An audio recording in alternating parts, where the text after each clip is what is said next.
안녕하십니까, 박종철입니다. 자, 이번 시간에도요, 우리가 공부할 게 너무 많죠. 이제 토지거래 허가제입니다. 이 토지거래 허가제는요, 현재는 우리 전국토의 0.5% 정도입니다. 지금 대표적인 토지거래 허가 구역을 제가 몇 개 써놓은 거죠. 이거 외에도 더 많습니다. 자, 이 토지거래 허가 구역이요, 예전에는요, 전국토의 한 5분의 1 정도가 토지거래 허가 구역이었습니다. 내 땅을 사고 팔 때 사고 팔고 해도 되는지 미리 시군구청장한테 허가를 받아야지만 토지 매매 계약을 체결할 수가 있다고요. 내 땅 사고 파는데 허가 받고 사고 파야 되는 곳, 여기가 바로 토지거래 허가 구역인데요. 지금은요, 많이 이제 해제가 돼가지고 0.5% 정도 전국토에. 근데 이상하게 내가 탐나는 땅이 있잖아요. 내가 탐나는 땅이 있어 가서 딱 토지 이용 계획 확인서를 열람해 보면요, 토지 거래 허가 구역 써 있는 경우가 많아요. 아, 탐나는 땅은 토지 거래 허가 구역으로 지정되어 있는 경우가 많다. 그래서 현재 전국토 면적이 0.5%지만요, 이 토지 거래 허가 구역으로 지정되어 있다는 것은 이 토지는 사야 된다, 이런 뜻을 갖다가 알려주는구나, 이렇게 생각할 수가 있겠습니다. 이게 토지 거래 계약 허가 신청서입니다. 이게 토지 거래 계약 허가 신청서 해가지고 내가 내 땅을 사고 팔 때 시장, 군수, 구청장한테 미리 허가를 받아야지만 매매를 할 수가 있는 겁니다. 이게 바로 토지 거래 허가제고요. 그러면 이 허가 구역, 토지 거래 허가 구역 있죠. 허가 구역은 5년 이내 기간을 정해서, 그러니까 투기적인 거래가 성행하거나 지가가 급격히 상승하는 지역과 그러한 우려가 있는 지역에 대해서 5년 이내 기간을 정해서 토지 거래 계약에 관한 허가 구역으로 지정을 할 수가 있습니다. 그래서 둘 이상의 시도에 걸쳐 있을 때는 국토부 장관이 지정하고, 동일한 시도 안의 일부 지역일 때는 시도지사가 지정합니다. 그래서 다 투기가 일어날 만한 지역에다가 지정을 하는 겁니다. 그러면 토지거래 허가구역 지정은 허가구역 지정 공고한 날로부터 5일 후에 효력이 발생합니다. 그러면 토지거래 허가구역 지정됐다. 그러면 5일 안에 거래를 끝내버리면 돼요. 근데 우리가 상식적으로요, 토지를 갖다가 산다 그랬을 때 가서 한번 보고 서로 가격에 대한 협상하고 하면서 5일 내에 토지 거래가 끝난다는 것은 말이 안 되죠. 그래서 유예 기간을 5일밖에 아래서 안 줘요. 그래서 오늘 토지 거래 허가 구역 지정됐다, 오늘부터 5일 후에 효력이 발생. 그러니까 5일 안에서는 허가 안 받고 토지를 거래할 수가 있는데, 그건 현실적으로 거의 불가능하다는 거죠. 예. 그다음에 이제 허가 구역 지정 사유가 없어졌다, 투기적인 거래가 없어졌다, 그렇죠? 요랬을 때는요, 허가 구역 지정을 해제하거나 또는 면적을 축소하거나 그런 요청이 있을 때도 역시 허가 구역을 지정 해제하거나 또 일부를 축소해야 됩니다, 그렇죠? 그러면 어디다가 지정하는가? 다 투기 우려가 있는 곳. 우리 이미 공부한 것들 나오죠? 광역도시계획, 도시기본계획, 도시관리계획 등 토지이용 계획이 새로 수립되거나 변경되는 지역. 그 다음에 법령의 제정, 개정, 폐지로 행위 제한이 완화되거나 규제가 풀리거나 해제되는 지역. 법령에 따른 개발 사업이 진행 중이거나 예정돼 있는 지역. 다 투기 우려가 있다고 인정하는 지역, 이런 데다가 이제 토지거래 허가구역을 지정합니다. 그래서 허가구역을 지정할 때는요, 또 지정을 검토해야 되는 경우가 있습니다. 자, 시도지사가 시도 안에 다음에 해당하는 지역의 경우에는 즉시 토지거래 계약에 관한 허가구역 지정을 검토해야 된다.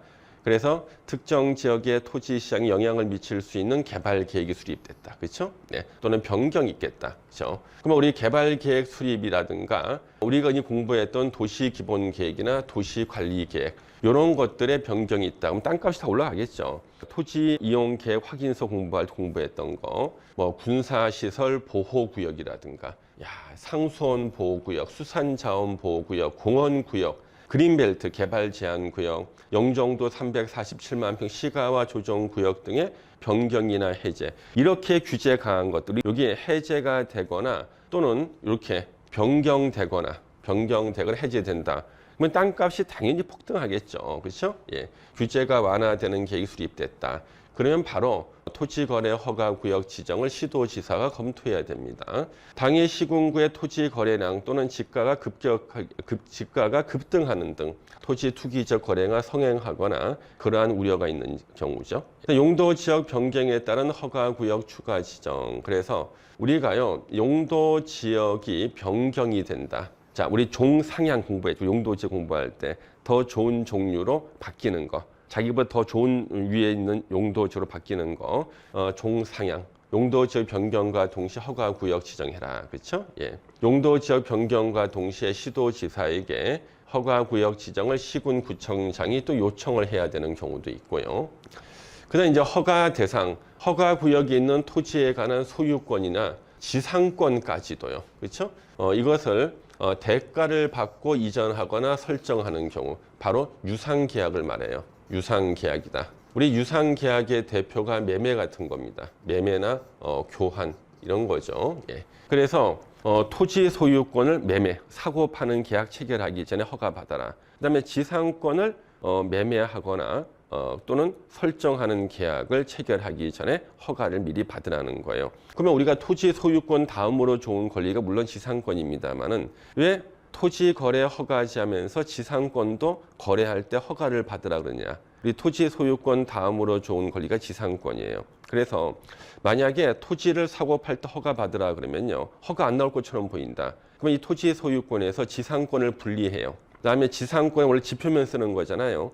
지하는 구분 지상권이라는 게 있어요. 그래서 토지 소유권을 지상권과 지하를 쓰는 구분 지상권으로 분리해서 이렇게 거래를 하게 되면요, 지상권은 기간에 제한이 없는 영구 무한의 지상권도 설정 가능해요. 그리고 또 지상권은요, 지료 지급이 성립 요소가 아니에요. 지료를 안 줄 수도 있어요. 그러면 영구 무한의 지상권이고 지료 지급도 없다 그러면요, 자, 이거는요 바로 토지 소유권을 거래하는 거나 마찬가지인 거예요. 예. 그래서 이게 하나 편법으로 지상권 형태로 거래하는 것을 방지하려고 지상권도 대가를 주고 유상으로 거래할 때는 허가를 받으라는 거예요. 제가 어렸을 때 혹시 여러분들 그 골드스타라는 텔레비 아십니까? 골드스타, 이 다리 긴 거, 문 쫙 열면 나오는 옛날 그 텔레비전 있잖아요. 문을 열면 딱 브라운관이 나오는. 근데 그 텔레비전이 이제 금성 골드스타에서 만들기 전에 제가 어렸을 때는 도시바 TV라는 게 있었어요. 대한도시바. 일본에서 도시바라는 회사가 만든 텔레비전을 대한전선이라는 회사가 수입해서 팔았거든요. 근데 국내 TV 산업을 갖다가 육성하겠다 그래서 도시바 TV 수입을 중지한 거예요. 금지한 나라에서요. 그래서 TV 수입 금지, 그러니까 TV는 이제 수입을 못해. 도시바 TV는요. 그 대신에 도시바 TV의 부속을 수입해요. 부속을 수입해서 국내에 다시 조립해서 파는 거예요. 토지 소유권 사고 팔 때 허가 받으라 그러니까 토지 소유권을 두 개로 쪼개요. 지상권과 지하를 쓰는 구분 지상권으로 쪼개서 영구 무한으로 지료 지급 없이 거래해버리게 되면요, 토지 소유권을 거래한 거나 마찬가지거든요. 그래서 소유권을 갖다가 거래하거나 또는 지상권을 거래할 때도 미리 시군구청장한테 허가를 받아야 돼요. 그래서 대가를 받고 바로 이전하거나 설정하는 거. 이때 대가는 뭐 금전에 하나지 않죠. 뭐 물물 교환 등등도 다 이것도 유상으로 보는 겁니다. 근데 여기서 나오는 거 있죠. 이거 여러분들 가끔 가다가 제 강의를 왔다가 공인중개사 분들이 좀 들으세요. 공인중개사 분들도 중개할 때 토지를 좀 알아야 되거든요. 사실 이 공인중개사가요, 이 토지를 중개하면요, 그러면 수익을 많이 볼 수 있습니다. 토지는요, 컨설팅 비용을 따로 받을 수가 있거든요. 그래서 이분들이 공부하시다가 저 교수님, 저 이런 거 처음 들어봐요 그래요. 자기가 공인중개사 공부할 때 공인중개사 시험 과목 안에 부동산 거래 신고 등에 관한 법률이라는 게 있어요. 그 부동산 거래 신고 등에 관한 법률에 요 토지 거래 허가제가 나오는데 이런 말은 처음 들어보는 거예요. 이게 왜냐하면 이게 토지 거래 허가 사무 처리 규정이라는 여기에 국토교통부 훈령입니다. 훈령. 이 훈령은 법도 아니고 시행령도 아니고 시행규칙도 아니에요. 국토부가요, 토지거래 허가권자인 시장, 군수, 구청장한테 내려보내는 훈령이에요. 이런 방침으로 허가 여부를 결정해라. 훈령이라고요. 그래서 토지거래 허가 사무 처리 규정이라는 이 훈령에서 나오는 게 이거예요. 그래서 재미있는 게 공인중개사 합격하고 난 다음에 자기가 주로 공인중개사가 중개하는 곳이 토지거래 허가구역 지정됐어요. 그러면 중개사 공부할 때 배웠던 부동산 거래 신고 등에 관한 법률을 갖다가 딱 펴놓고 야 이거 가지고 나 이제 허가 여부가 결정이 되는 것을 상담해 줘야겠다 고객한테. 아무리 찾아도 허가 여부를 결정할 수 있는 근거가 안 나오는 거예요. 왜 안 나오는가? 이게 바로 실무예요. 이거는 배운 적이 없겠죠, 훈령은요. 그래서 이게 바로 훈령이 나오는 것들이에요. 그래서 훈령은 제가 자세히 설명 안 하고 여러분들 읽어 두시라고 여기다가 다 넣어놨어요. 제가 훈령은 따로 설명 안 하겠습니다. 왜요? 제가 이제 요 훈령을 담당하는 공무원들 교육할 때는 이 훈령만 가지고도 한 10시간 이상 강의를 해야 돼요. 이 훈령에는요, 민법, 민사집행법, 상법, 형법, 각종 부동산 관련 특별법들이 다 나옵니다.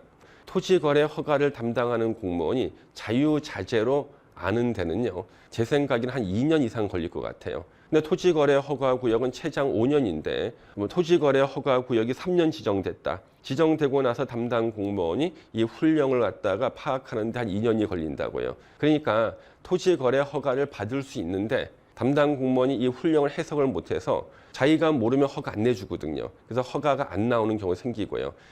우리 서울의 강남 일대 토지거래 허가구역 지정됐잖아요.